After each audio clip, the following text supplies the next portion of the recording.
ஜெயலலிதாவும் கருணாநிதியும் இருந்தால் விஜயுடைய அந்த பிரச்சார வாகனம் பனையூரில் ஸ்டார்ட்டே ஆகிருக்கு.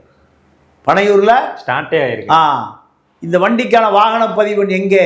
இது என்ன டூரிஸ்ட் பர்மிட்டா இல்லை என்ன பர்மிட்டு? வரி எப்போ கட்டிங்க? எங்கே வாங்கினீங்க? ஆர்டிஓ எங்கே போயிருப்பார்? பனையூருக்கு போயிருப்பார். உங்கள் வண்டியை நான் ஜப்தி பண்ணுறேன், உங்கள் வண்டியை நான் சீஸ் பண்ணுறேன். இதை இப்போ நீங்கள் பிரச்சாரத்துக்கு பயன்படுத்தக்கூடாது, சின்ன வேன் தான் பயன்படுத்தணும். இப்படியெல்லாம் பல தடைகள் போடப்பட்டிருக்கு. ஆனால் திமுக ஏன் வழக்கு போடலைன்னா, திமுகவை பட்டுப்படாமலும் பேசி கொண்டு போங்கள். இந்த இந்த திமுகவினுடைய வீரியமும் குறைஞ்சி போயிருக்கு, விஜயனுடைய வீரியமும் குறைஞ்சி போயிருக்கு.